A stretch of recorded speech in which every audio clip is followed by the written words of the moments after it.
There comes a time in every life when the weight of this world becomes too much, a moment when the path disappears beneath your feet, when people you trusted walk away, when dreams you built collapse like sandcastles under a rising tide.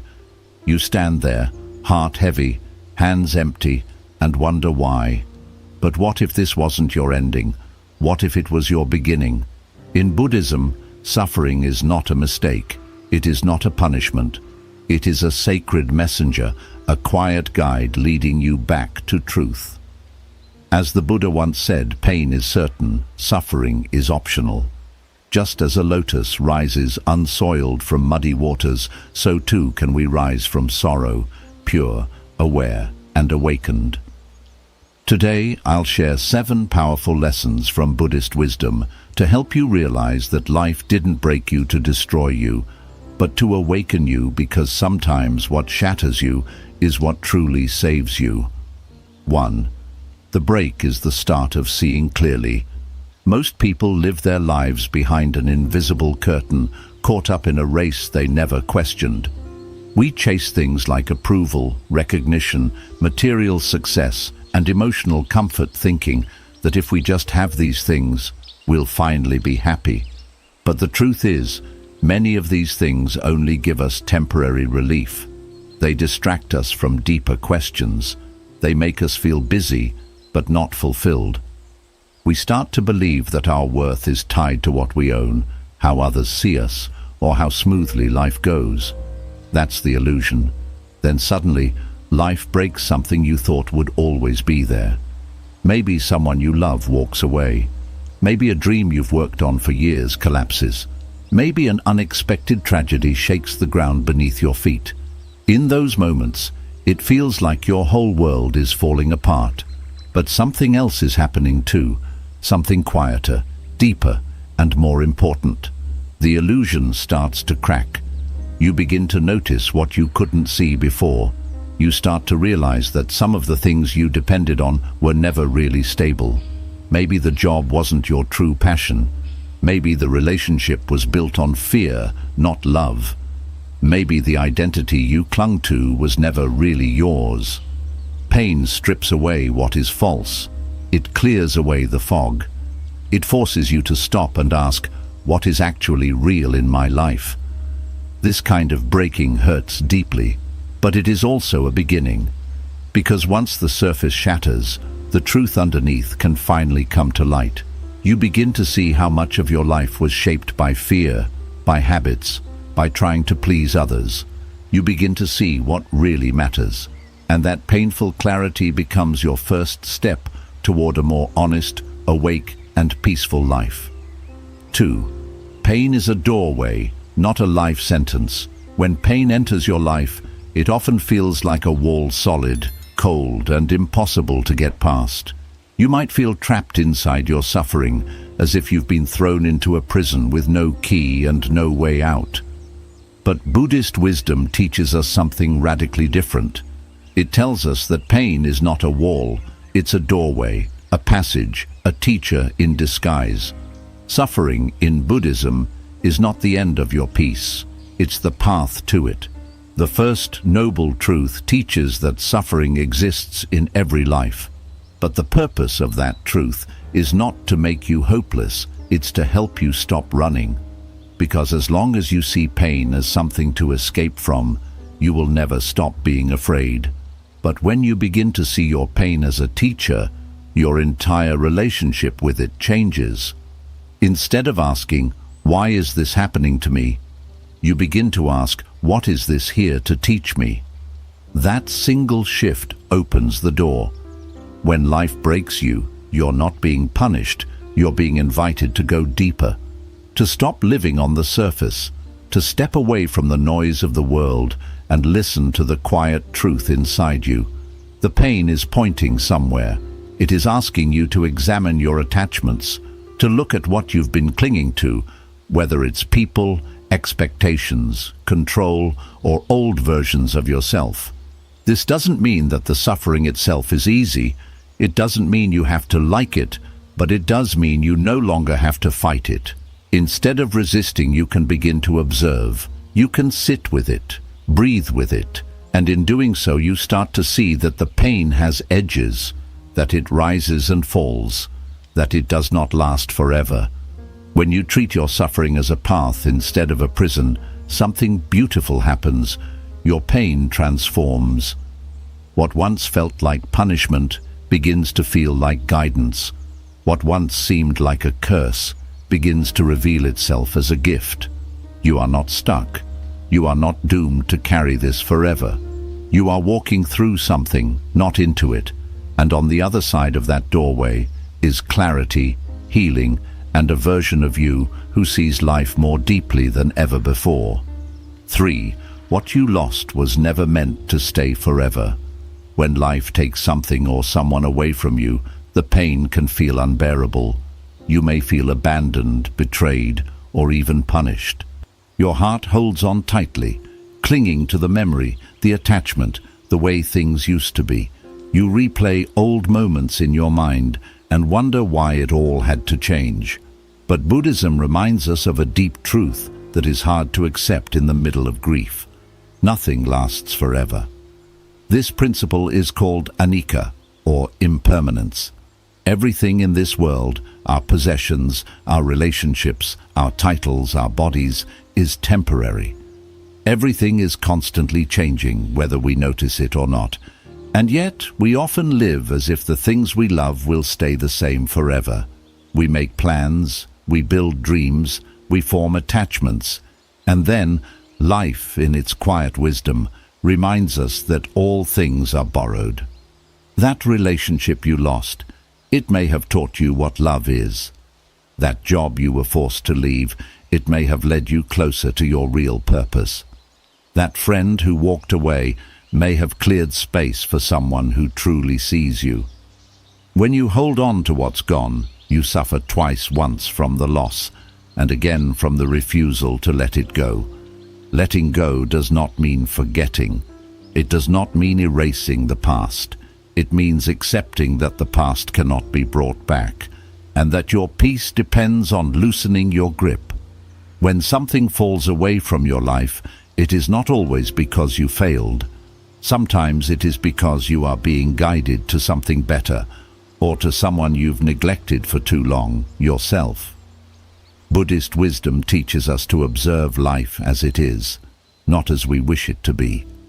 Just like the leaves fall in autumn, just like the river flows and never holds on to one spot, everything in life moves. What comes must go. What rises must fall. But in that flow, there is beauty. In that release, there is freedom. When you realize that what you lost was never truly yours to keep, you stop clinging. And in that space, something new begins. A deeper peace, a wiser heart, a quieter mind. You stop asking, "Why did life take this from me?" And instead whisper, "Thank you for showing me I was holding too tightly." And just like that, your healing begins. 4. Stillness is born in the fall. There are moments when life knocks you to your knees so hard, you don't even have the strength to get back up. Everything feels heavy. You try to move, to fix things, to go back to how they were, but nothing works. The people you once turned to are no longer there. The plans you carefully made no longer make sense. And for the first time, you are forced to stop. Not because you want to, but because you have no choice. This is what Buddhists understand as a sacred pause, a deep silence that follows collapse. At first it feels empty, like the air has been sucked out of the room. You might call it hopelessness. But in truth, this stillness is not your enemy. It is your beginning. When everything else falls away, what remains is space. Space to see clearly, space to breathe, space to just be. We spend most of our lives chasing success, love, approval, distraction, anything to avoid sitting still with ourselves. But when life breaks us, it takes away all those distractions. It removes the noise. And in that silence, something ancient begins to speak the voice within you. The quiet presence that has always been there, but was drowned out by the world. Stillness is not the absence of movement. It is the presence of awareness. It is the space where your thoughts slow down and your breath becomes your anchor. It's where you begin to notice things you've been running from: your fears, your regrets, your pain, but also your strength, your resilience, your wisdom. In that stillness, you're not doing anything, you're simply being, and being is enough. In Buddhist practice, stillness is where true transformation begins. Meditation is not just about closing your eyes, it's about opening your awareness. It's about watching your suffering rise and fall without trying to escape it. It's about realizing that the storm outside you doesn't have to shake the peace within you. The fall may feel like a failure, but it is actually a return to what matters, a return to now. You are not broken because you fell. You are breaking away from everything that was false, noisy, and untrue. And in the quiet that follows, you don't find nothing, you find everything. 5. You are not the pain you carry. When life breaks you, it doesn't just hurt, it changes the way you see yourself. You begin to believe that the pain is who you are, that your sadness is your identity, that your trauma defines your worth, that because you were hurt, you are somehow broken, damaged, or less than others. But this belief is not the truth. It is a shadow cast by the mind, not the light of awareness. In Buddhism, one of the most powerful teachings is this: you are not your thoughts. You are not your emotions. You are not your memories or your past. You are the awareness behind all of them. Just as the sky holds clouds, storms, and sunshine, but is never affected by them, your true self holds every experience, every feeling, and every thought without being defined by them. Yes, you have felt deep pain. Maybe you've been abandoned. Maybe you've faced betrayal, illness, rejection, or loss. That pain is real. It has left marks on your heart. But it is not your identity. It is something you've lived through, not something you are. Your suffering is a guest that entered your home, not the walls of the home itself. And just like any guest, it will not stay forever. The problem is that when pain lingers, the mind clings to it. It plays it over and over again like a broken song, whispering, "This is who you are now." And slowly, you start wearing your wounds like a name tag. But Buddhism invites you to take a step back and look at your pain from a different place, from the place of the witness, the place that observes without judgment, without clinging, without fear. When you meditate or sit in silence, you begin to see your pain as waves on the surface of the ocean. Some days the waves are wild and stormy. Other days they are quiet and still. But beneath all of it, the ocean remains vast and unshaken. That ocean is you, your awareness, your true nature. The waves are your emotions. They may be strong, but they are not you. They do not define the depth beneath.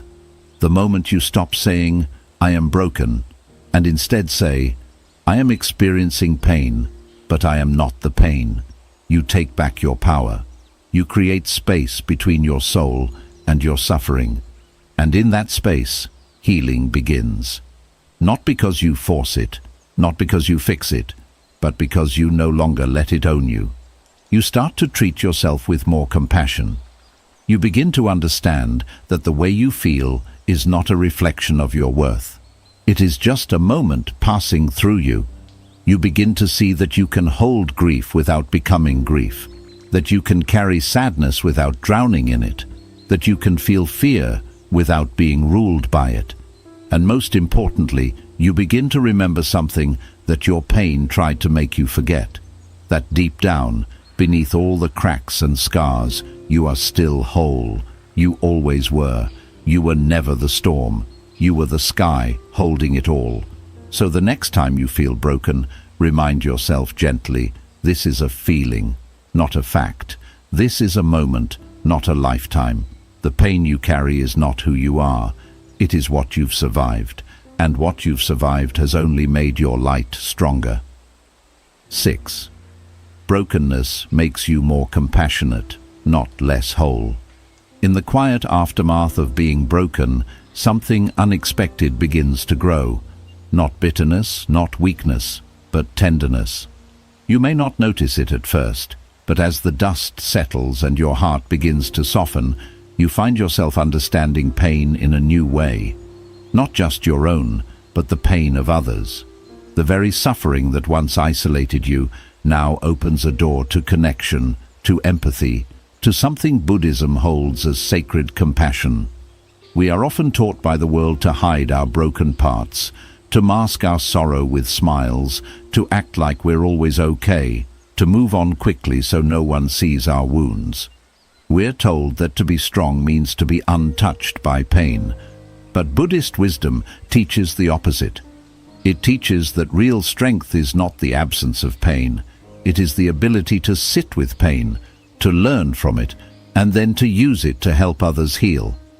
When you have truly suffered, when you've sat alone with your grief, when you've walked through long nights with a heart full of ache, you come out different. You begin to notice things. The quiet sadness in someone's eyes, the trembling in someone's voice, the way someone forces a smile when they're barely holding it together. And without trying to fix them or offer empty advice, you simply understand that understanding, that soft recognition, is the seed of true compassion. And that compassion doesn't come from reading books or learning teachings.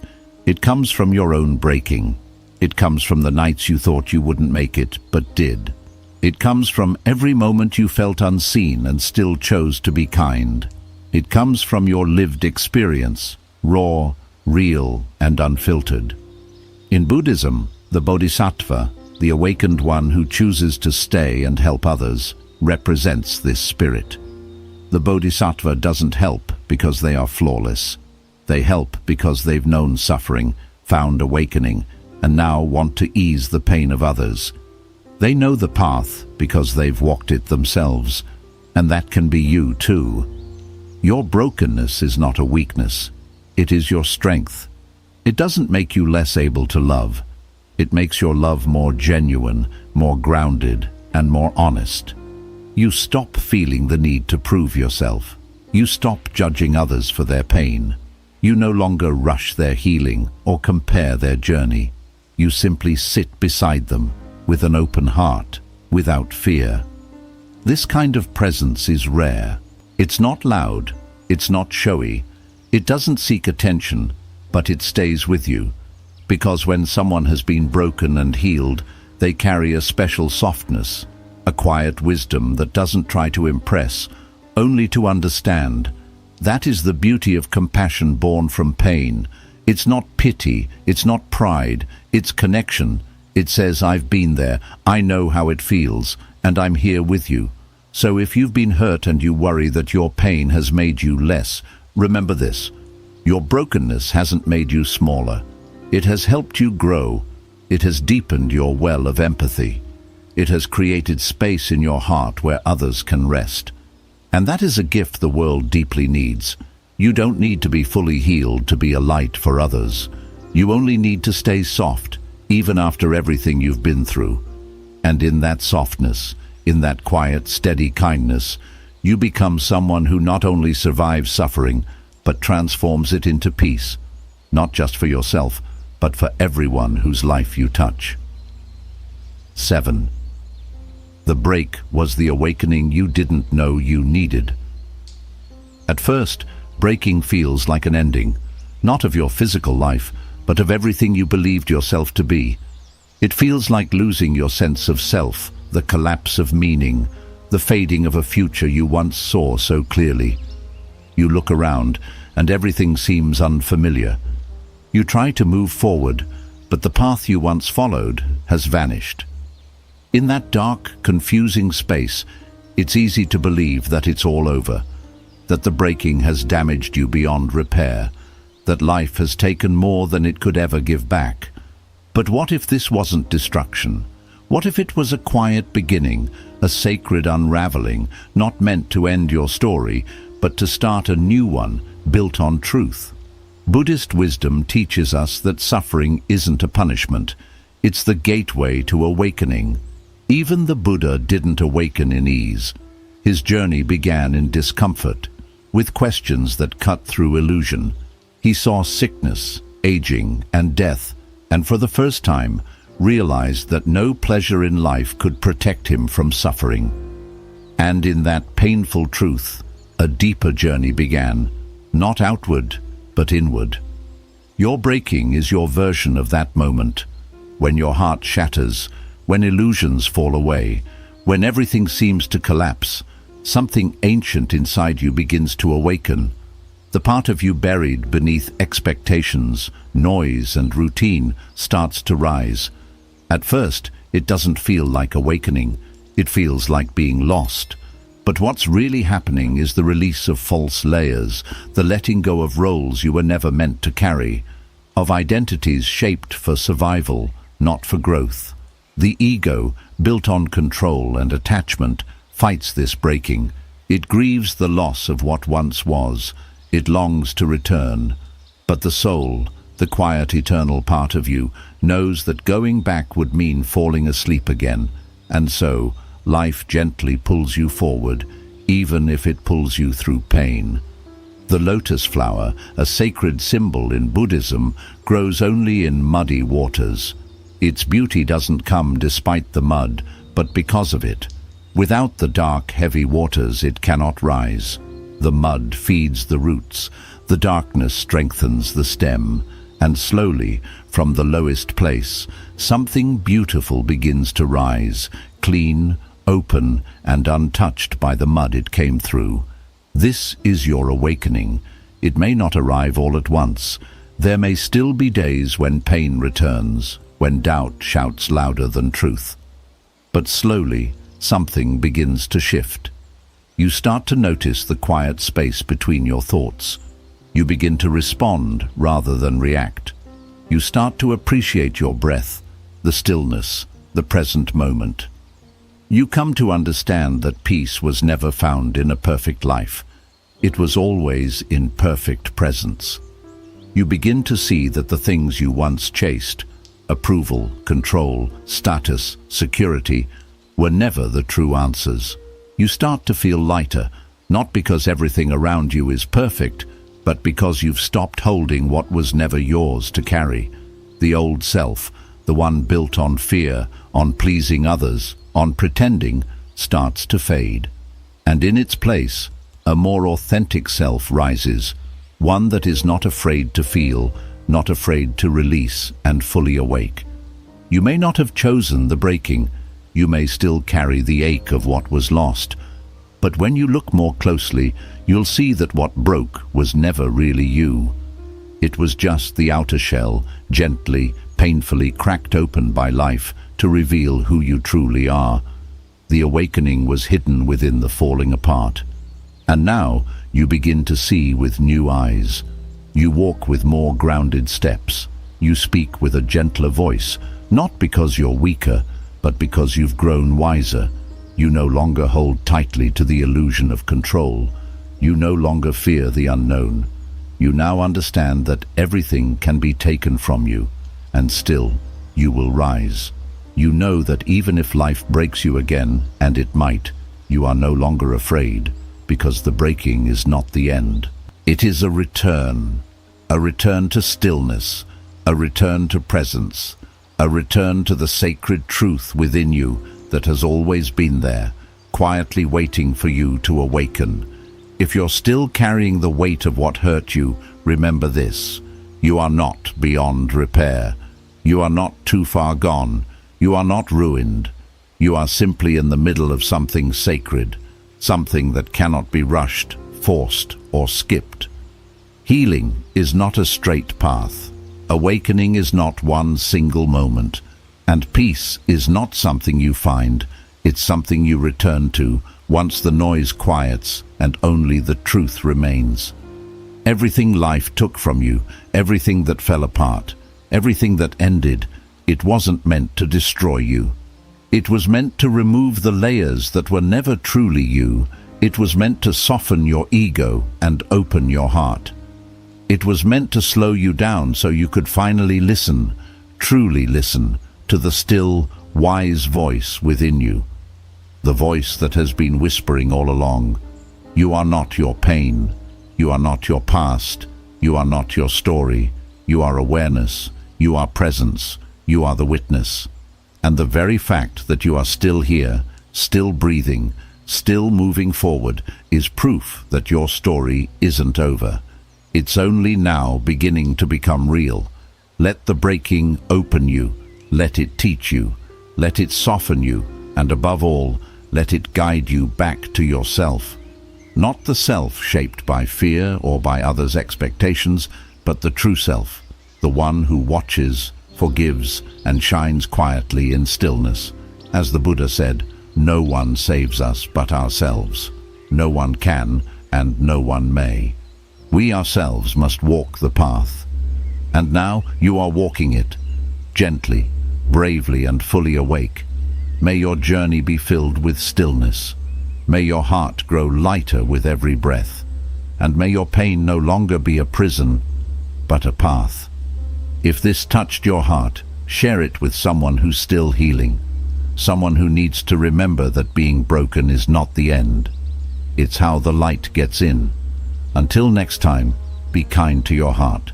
Sit quietly with your soul and walk gently through this world.